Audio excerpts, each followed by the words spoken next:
ही आहे काकडी आणि काकडीच्याच प्रकारातलं पण आकाराने मोठं असलेलं हे आहे तवस। तुम्ही दोन्ही मधला फरक बघू शकता। ह्याच्यापेक्षा सुद्धा मोठी तवशी असतात पण दिसायला सेम काकडी सारखंच आहे हे आणि चवीला किंचित आंबटसर असतं काकडीपेक्षा। मिरगातनं जेव्हा मी बियाणी रुजशी घातली होती तेव्हा ह्याचा सुद्धा वेल लावला होता तवशाचा आणि आता वेलावरचं मी हे काढलेलं आहे। आता मी ह्याच्या निम्म्याची सालं काढून त्याचं लोणचं घालणार आहे आणि निम्म्याचा वेगळा पदार्थ बनवणार आहे। तर आधी तवसा आता चिरून घेते विळीवरती आणि मग त्याचं लोणचं घालूया।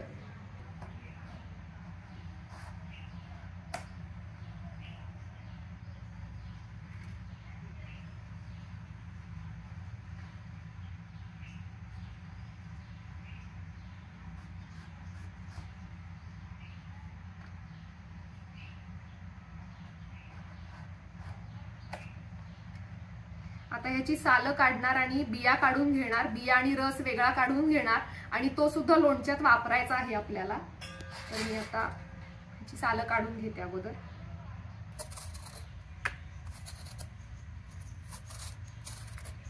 तवशाच्या आता उभ्या उभ्या फोडी करून घेते आणि आतल्या बिया आणि गर जो आहे तर तो मी चाळणीतनं या पातेल्यामध्ये काढून घेते।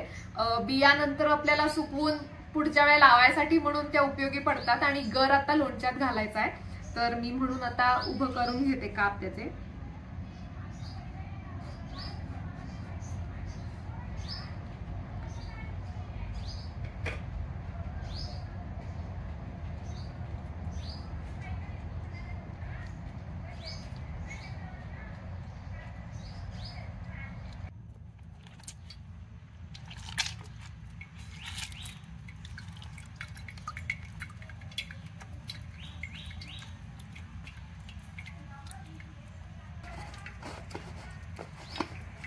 या बिया नंतर उन्हामध्ये सुकशी घालायच्या आणि रस बघा।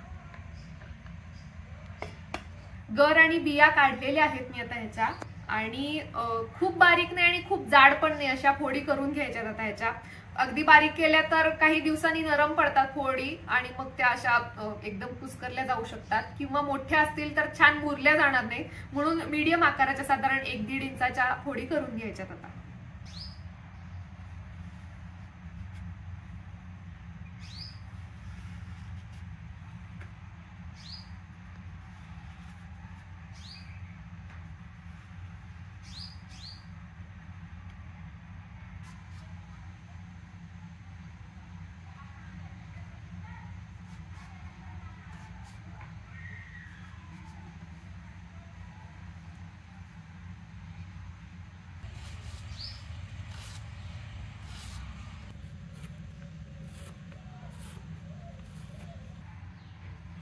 अर्ध्यापेक्षा जास्ती तवस लोणच्यासाठी वापरणार आहे, त्यामुळे आता त्याच्या फोडी करून झालेल्या आहेत माझ्या आणि आता फोडणीही करायची आहे। तर मी ती करून घेते आणि ह्या फोडी आता पातेल्यात घेते आणि त्याच्यामध्ये बाकी सगळं फोडणी आणि मसाला आपण घालून लोणचं बनवूया।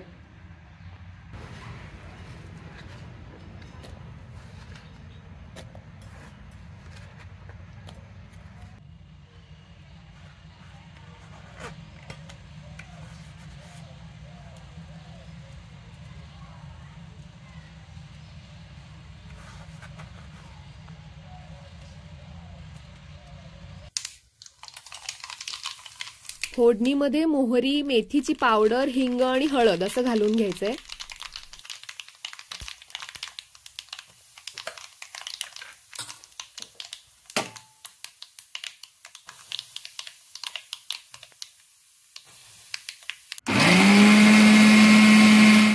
हे तवशाचं पाणी आहे ते पण घालून घेतो आपण।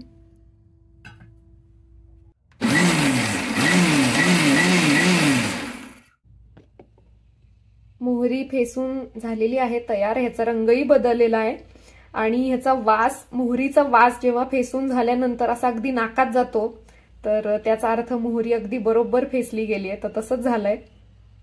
तवशाच्या फोडी मी पातेल्यामध्ये घेतलेल्या आहेत, त्यानंतर हिरवी मिरची वाटून घेतलेली आहे, मीठ आहे, फोडणी करून घेतलेली आहे, मेथी घातली आहे फोडणीमध्ये आणि मोहरीमध्ये तवशाचं पाणी घालून आपण फिरवून घेतलेली आहे, मोहरी फेसून घेतलेली आहे। एवढे पदार्थ आता आपल्याला लोणच्यासाठी लागणार आहेत। साधारण एवढ्या फोडींना मी 4 चमचे मोठे घालते आहे मीठ।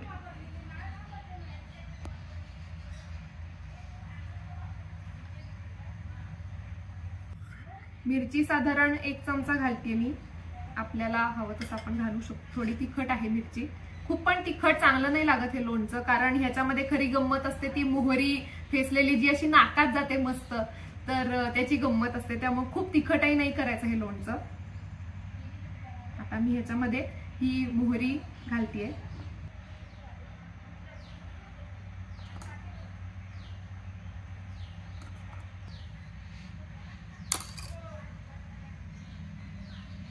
मस्त घमघमाट सुटलेला आहे. बाकी सगळं घालून झालं. आता मी फोडणी घालणार आणि हे व्यवस्थित कालवून घेणार आणि मग बरणीमध्ये भरून ठेवणार आहे. तर मी आता फोडणी घालते.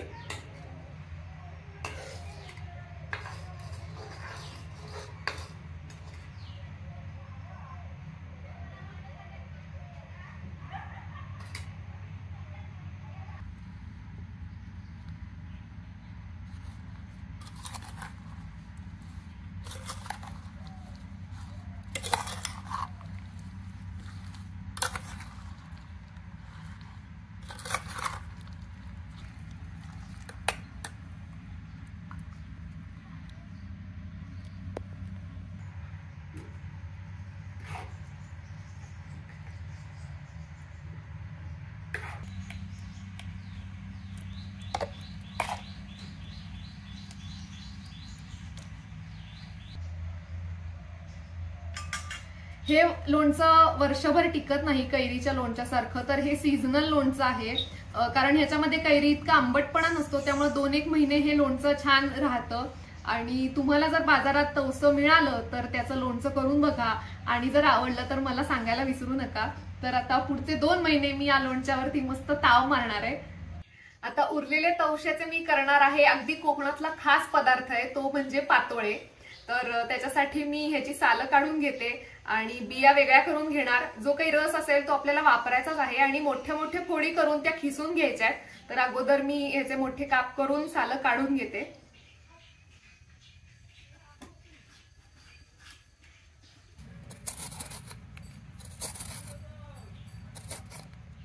चार उभ्या फोडी करून घेतलेल्या आहेत आणि आता हे व्यवस्थित खिसून घेते. खूप बारीक घेतलेली नाहीये मी, मध्यम आकाराची घेतलेली आहे खिसणी.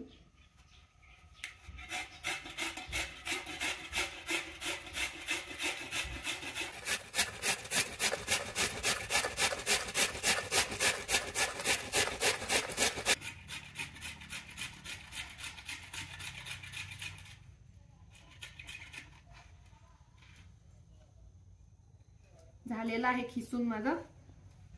आता मी विळीवरती बारीक गुळ पण चिरून घेते.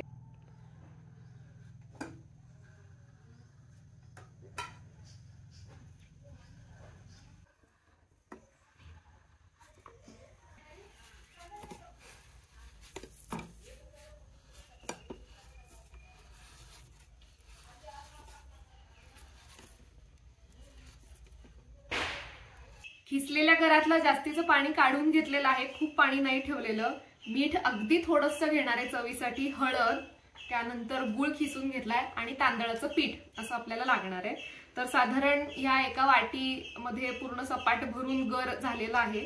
आता त्याच्यामध्ये गुळ साधारण निम्म्यापेक्षा जास्त घालेन मी, कारण गुळ थोडा चिकट आहे म्हणून गुळ थोडासा निम्म्यापेक्षा जास्त घालून घेते.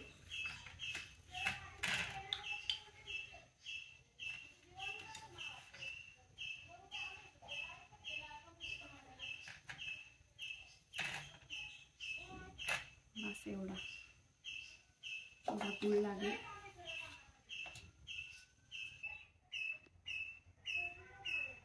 अगदी थोडंसं मीठ घातलंय आणि हळद घालते. गुळ आणि हे सगळं आता घातलेलं पण हळद मीठ आपण कालवून घेऊया आणि गुळामुळं विरघळल्यावर थोडंसं पाणी सुटेल आणि त्याप्रमाणे मग पीठ घालता येईल. आपण पीठ नंतर घालूया.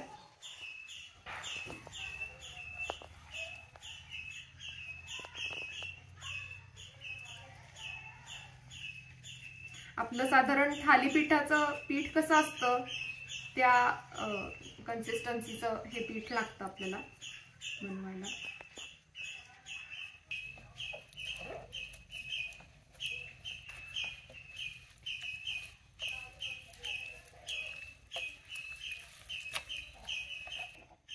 हे कालवून झालेलं आहे आई पीठ किती घालायचं ग? साधारण तेवढंच, म्हणजे 1 वाटी ना? हा, आणि मग लागेल तसं कमी जास्त घालायचं.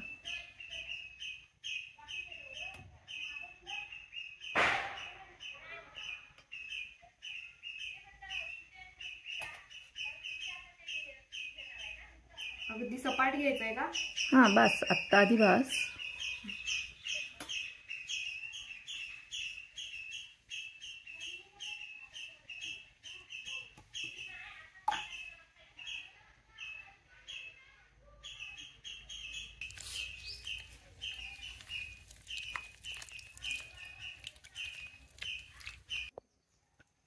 थोडा अजून सैल आहे त्यामुळं तांदळाचं पीठ घालते मी. आणि हे कालवून ठेवणार. हे पातोळे हळदीच्या पानामध्ये वाफवायला ठेवतात. आणि आता घरची हळद सुद्धा लावलेली आहे, ताजी पानं आहेत. तर मी हे कालवून ठेवून देणार आणि त्यानंतर हळदीची पानं काढायला जाणार आहे.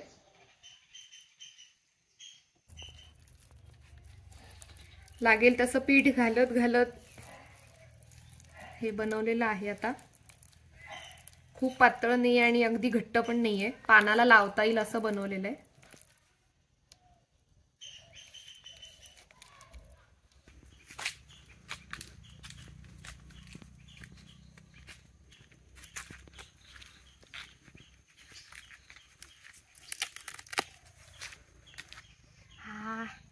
काय मस्त वास येतोय हळदीच्या पानाचा. जरा मोठे मोठे काढते.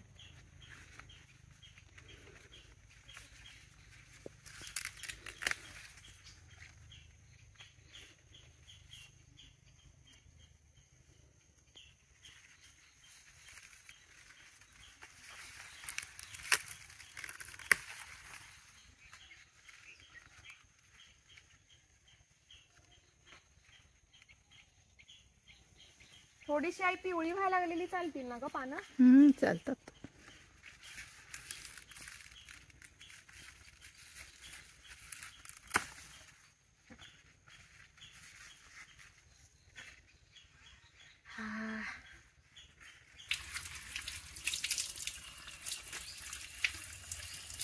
हे तांब्याचं मोदक पात्र आहे आणि ह्याला आता मी लेवण लावून ठेवणार आहे, कारण आपण पातोळे चुलीवरती बनवणार आहोत. तर आता ह्याच्यामध्ये काहीही वाफवता येतं, कोणताही पदार्थ वाफवता येतो, जाळी आहे याच्या आतमध्ये. तर मी आता ह्याला लेवण लावून ठेवते 5 मिनिटं आणि त्यानंतर हळदीच्या पानांना ते आपण पीठ बनवलेलं आहे तर ते लावून घेते. तोपर्यंत हे पण लेवण लावलेलं सुकेल. तर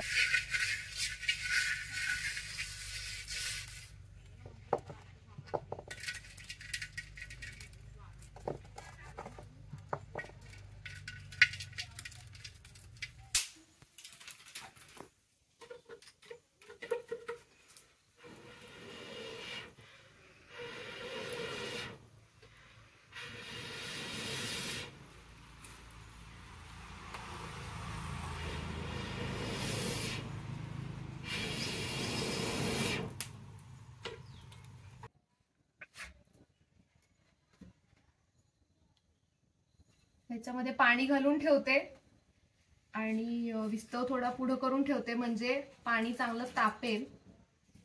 आणि त्यानंतर मी हळदीच्या पानावरती ते पीठ लावायला घेते.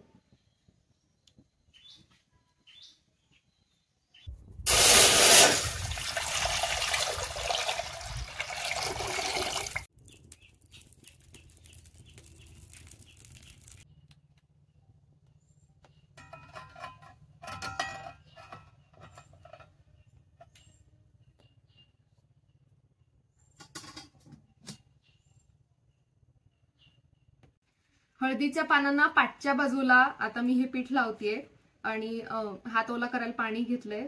थोडं वरची बाजू आणि खालचं देठ आहे ते मी थोडंसं काढून घेतलंय आणि इकडच्या पाठच्या देठाकडच्या बाजूला खालच्या बाजूला मी आता हे लावते आणि मग वरचं पान त्याच्यावरती असं धुणवायचंय.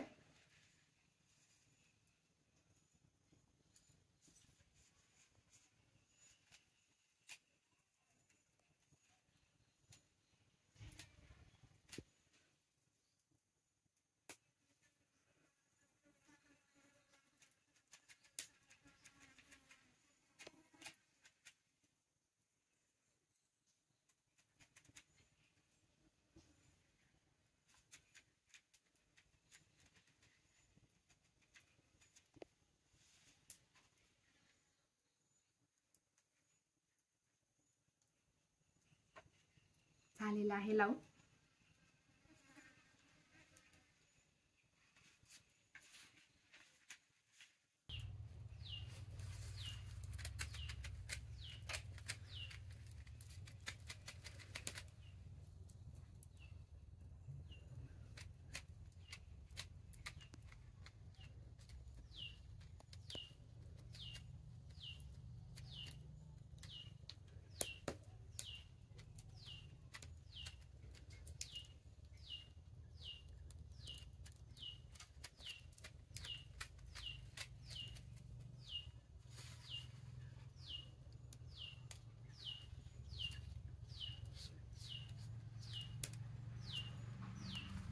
चार पानांना माझं लावून झालेलं आहे आता आणि पाणी उकळल्याचा पण आवाज येतोय. तर आधी 4 मी लावून घेते वाफ व्हायला.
गरमागरम आता लगेच जेवायला बसतेय मी.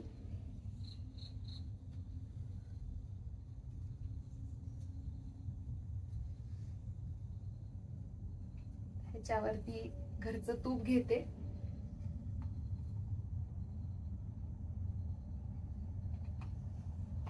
आणि खायला सुरुवात करते. आता मी गरम आहे. लोणचं पण घेतलंय आणि मुद्दाम दही भात केलाय कारण दह्यासोबत हे लोणचं छान लागतं म्हणून.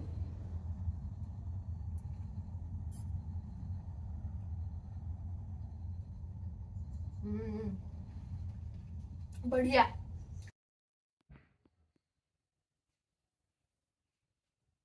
वा, एक नंबर झाले पातोळे. मला खूप आवडतात. तुम्हाला जर तवशी मिळाली तर पातोळे किंवा लोणचं किंवा त्याचे घारगे सुद्धा छान होतात. तर कुठला तरी पदार्थ केला तर कसा झालाय हे मला कमेंटमध्ये नक्की सांगा. आणि हा व्लॉग कसा वाटला तेही कमेंट बॉक्समध्ये सांगायला विसरू नका. आता मी मस्त जेवणावरती ताव मारते आणि मग दुपारची झोप घेते.